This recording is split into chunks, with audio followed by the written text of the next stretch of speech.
په دغه کلي کې داسې ډېر دي چې ستا ته رغېدن نه کېږي. کلي زمونږ شناخت دی، زمونږ پېژنګلو ده. پېژنګلو تر انسانه وي چې ژوندي وي د هر چا یادي او چې فنا شي نو نوم او نشان هم ورک شي. ښار دې مشیني ژوند هم جوړ ستا دا سوچ هم مشیني کړی دی. وخت ډېر ښه استاد دی. د وخت ذکړو مصیبتونو ما ته ډېر څه وخوړ، خو پښتو یې دنه هېره کړې ده. ما داسې هېڅ بې پښتو کار نه دی کړی چې زما ضمیر پرې ملامت دی. چا چې په ځمکو پیډې غځولې نو زه خو به یې لږ خبر کړی وم که نه.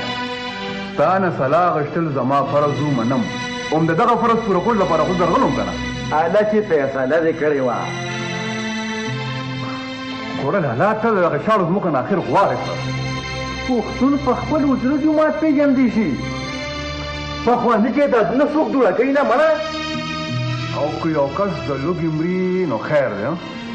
ته مرې نه، په دې دومره خور وور کاروبار کې دې ته د لوږې مرې.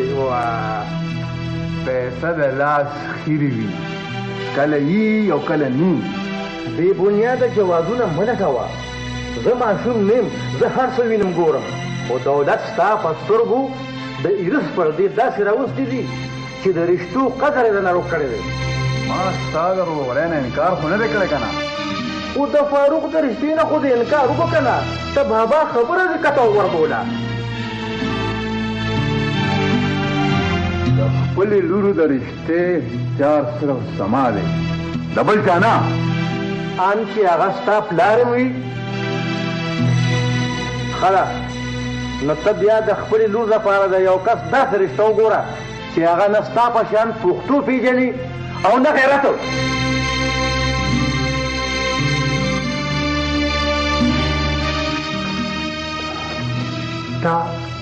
دا انګري اولډ مین. راځه راځه کښېنه. داسې لیونی دی سړیا. د داسې څیزونو علاج ماله ډېر ښه راځي. منم ته د هر مرض دارو یې. 2 کافي پلیز. هوایه که نه هغه یار سره د ملاقات شو که نه؟ غایبانه تعارف خو مې دې ورسره کړی دی. تش تعارف؟ ته د مطلب خبره دې مو سره کړې ده؟ د مطلب خبره خو ورسره ته په خپله کې.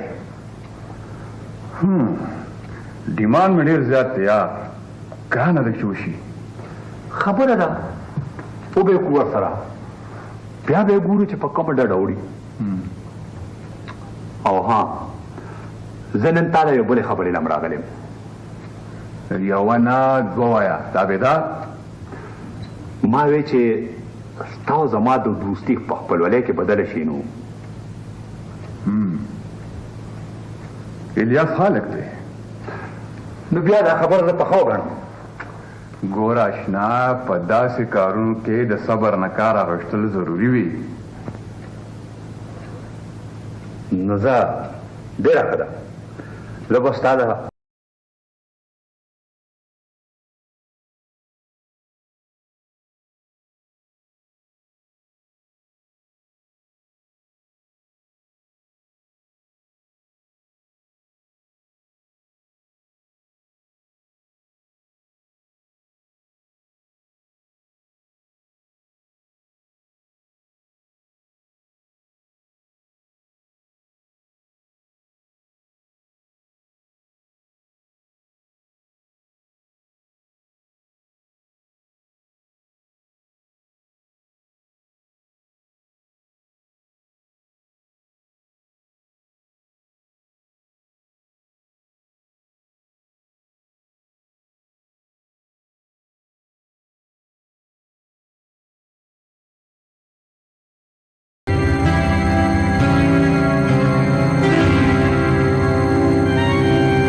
امجد صاحب، ستاسو دا ملګری خو ډېر انټرسټینګ سړی دی.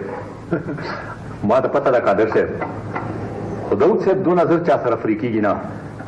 زه نه پوهېږم چې تاسو پسې جادو وکړو. په روماني ملاقات کې مطلب د تاسو سره زړه ولګېده. دا د قادر صاحب خپل جادوي شخصیت اثر دی.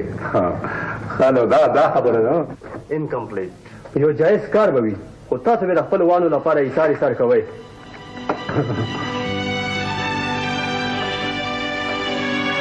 دا څه دي خانې؟ ټول بینک دې په سر اخیستی. ډېر انسوچل خلک دي. تاسو د خپلې حملې نه دي خبر؟ سمې خبرې کوه. دا آفس دی. دا د کلي حجره نه ده.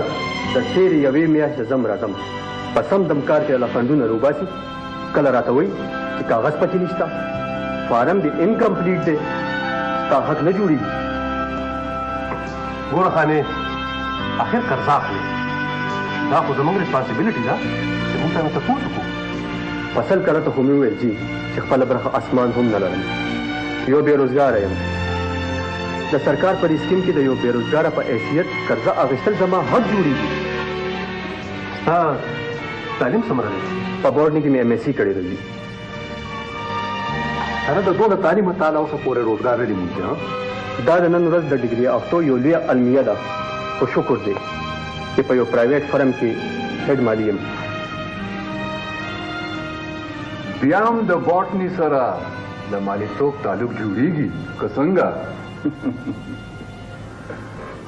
ګوره ځوانه، ته په ما اعتماد وکړه.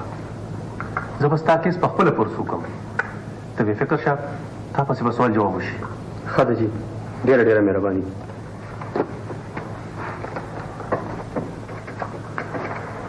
قادر صاحب، په دې زلمي مې دا زړه ډېر ودړدېده.